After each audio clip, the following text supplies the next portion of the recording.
So you've taken a sleeping pill I've taken 4 sleeping tablets. before we're recording. Yeah.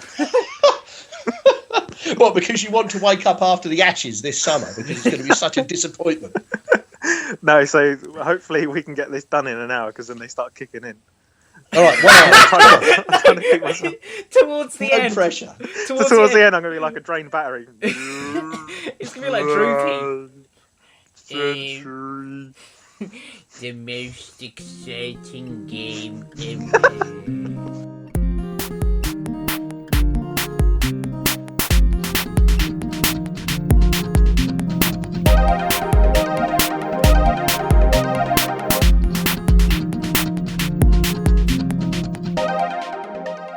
So 1 hour, guys. Well, there's a lot to get through. Had you better introduce it, Noob? I better introduce it, and me, I think and you better. only me, nobody else. Hi, welcome to Cricket.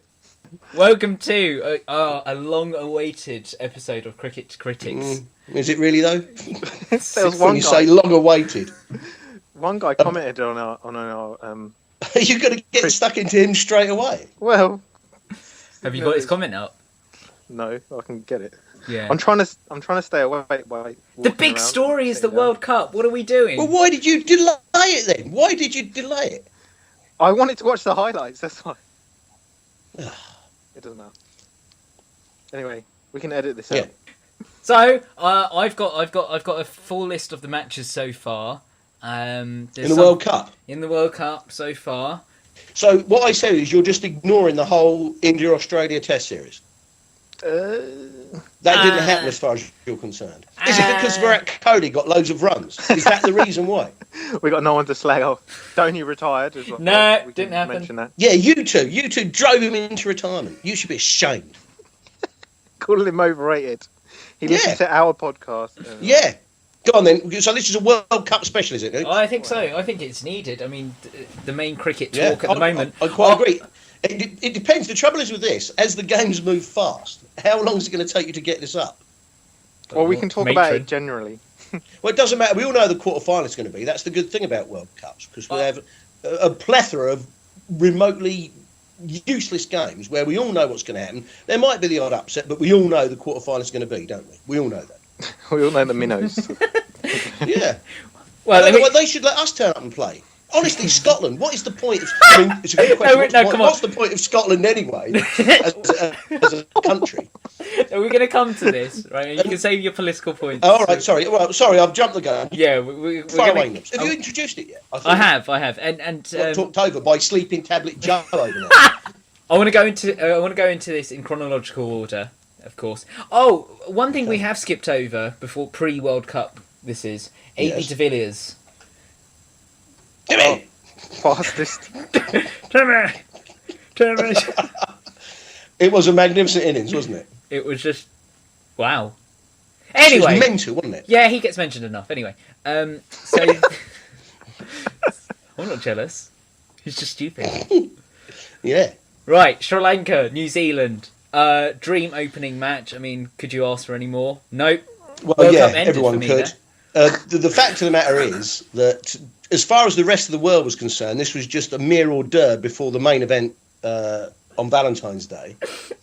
And New Zealand, Sri Lanka, again, I'm going to keep coming back to this thing, guys, because here's the thing. It doesn't matter who wins. The useless teams aren't going to qualify, and we might as well. We could save ourselves 3 weeks and go straight to the quarterfinals. It's a joke.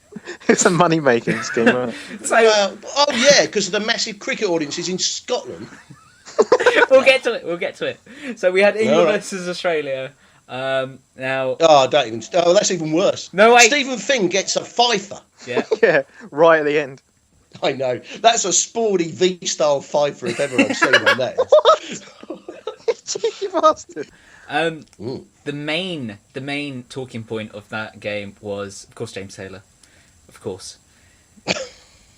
James Taylor robbed of 100 by some bizarre umpiring decision. Robbed. Absolutely robbed. Quite right, too. I was so in favour of that. No! It was excellent news. No, it was not.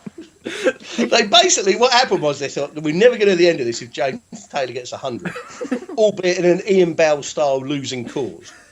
And some bizarre decision happens and he's robbed of it.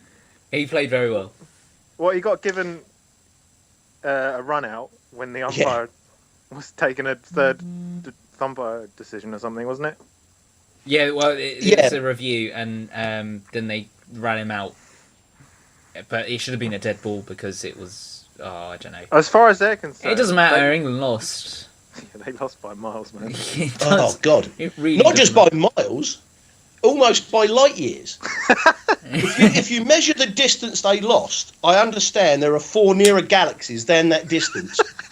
Because, I mean, if you lose that much, if you lost that much accumulately over a test series, you'd have been stuffed. To lose by that much in one-day game, it ought to be physically impossible. That was terrible. And then what happened after that? It gets worse. Well, we'll come on to this. But chronological order. So basically, Australia looking extremely strong. Yeah. Going to be very tough, very hard work at home. My whole ambition for the World Cup now is that anyone beats them.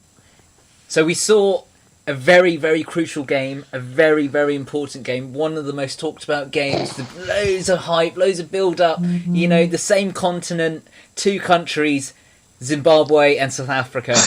Yeah. Actually, for a while, it looked like it was the sort of game where people who don't know much about cricket might think, oh, this could be close. You know, Zimbabwe might do it. We all know they're not going to do that. We all know they're going to lose and explode like a bunch of rat bags. They got dominated. But at least they made it relatively interesting for a while. They got DP'd. JP'd. JP'd. Yeah, don't Google that. India, Pakistan. Well, always lively, as they say. It was lively, but it did fizzle out at the end, wasn't it? It was too one-sided. Just Misbah was the only strong point in Pakistan, but India outplayed them. That's the thing. These hyped-up matches, you want them to be tight, don't you? Yeah, but the point is, we come back to what we said earlier. Even in past World Cups, when you had the Super Sixes, Super Eights, these games actually had some effect going forward. If it was pools of 3 teams and one person went through and the one pool was, I don't know, India, South Africa, Australia, that'd be interesting. Yeah. But when you've got India, South Africa, Pakistan, the Outer Hebrides, Peru, my mum's dog, it's irrelevant. One game I am proud of, seeing as I'm now an adopted son of Ireland, is Ireland versus West Indies. What a match. But of course, did you know Ireland first beat the West Indies before I was born? I think the Irish, in good Irish, charming fashion, got them on the Guinness the night before. Cool. And I think they peaked too soon, and Ireland did manage to beat them. It's probably on YouTube. New Zealand, Scotland, whatever. Bangladesh, Afghanistan, whatever. Well, I didn't watch it. That is definitely 2 bald men fighting over a comb, that is. Zimbabwe, UAE as well. You know, it's more combs, more bald men. Here we go. New Zealand, England. Well, this was one of the most extraordinary games of cricket I think I've ever seen. I didn't think my expectations for this match could be lower. I didn't think it was possible for England to lose by more and worse than they did against Australia. And frankly, I think I'm now convinced England will win the World Cup, because to have a bunch of players who are capable of such superhuman efforts and to defy all cricketing logic to lose by that far is frankly a mammoth performance. They've gone superhuman in the other direction. It's only if McCullum had stayed in for another over, they'd have lost before the break. And also, my beloved Stephen Finn managed to, 49 in 2 overs. Do you know what? To be fair, he didn't really bowl a bad ball. He just got McCullum'd. He did get McCullum'd. But, I can tell you one ball he didn't bowl. Yorker. For Christ's sake! Kofi's always going on about people should bowl more Yorkers. The England team need to bowl more Yorkers. And they say, you've got to be very accurate. Yeah, you have got to be very accurate. I've got an idea. If you need a ball that's very accurate, why don't you pick the best bowlers in the country? How about that? Oh, we have. These are meant to be international bowlers. I don't think it's a lot to ask to hit the spot you're aiming for more times than you don't. Would you put Chris Jordan in? I'd pick the spinner. Oh, what's his face? The accountant. Oh, yeah, the accountant, James Tridwell.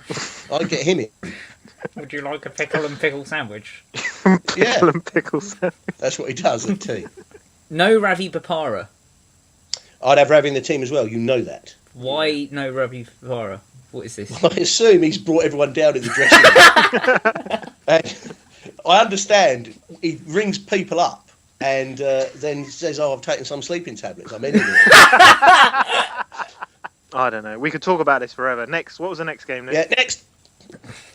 Next game is Pakistan West Indies. This was the Pakistani population really not very happy about this at all, I understand. No. Australia Bangladesh was washed out, so yeah, a point for the glorious Bangladesh. Take out Australia. Then we had Sri Lanka, Afghanistan, and Sri Lanka made a meal of it. The next match was South Africa versus India. Oh my god. Now I've wondered when we get to this. So, okay, I'm ready for all your apologies. Pick a number, get in line, and let's hear it for the man. Fine. Come on. You get one, all right? Yeah, he's got 100. Your beloved Sheikh. Unlike some players. Must have been a good one as well. Rob. That's why I like him, you see. He just stood up there and twatted it, didn't he? Against the best bowling attack in the world. Played very well. That's what England don't do. We haven't got anyone who does that. We've only got one player who'd have a remote chance of doing something like that, and we don't pick him. He's TMS for the quarterfinals, which is good because his wife had a titter. My goodness, I turned to Frankie out there. A Twitter update with a Twitter fight with Jonathan Agnew. Did you see? We need to add this parenthetically. Did you see in the Big Bash commentary? And isn't Ricky Ponting a surprisingly good commentator? He is actually. Yeah. But did you see he wasn't letting Peterson off the hook, was he? Did you see that one? No. Which one was? They were commentating together, and Ponting let him have it. Why did you let your country down? Why did you leave? And Peterson answered the questions. Then they're all mates again after. But as usual, as you'd expect from Ponting, he wasn't taking a backward step on it. You see that? You see? Oh no! That's another thing. You can edit this if you want, but you put a picture of my last thing since he's been exposed as a horrible sexual predator. As opposed to the really nice sexual predators. What am I talking about? Horrible sexual predator, of course he is.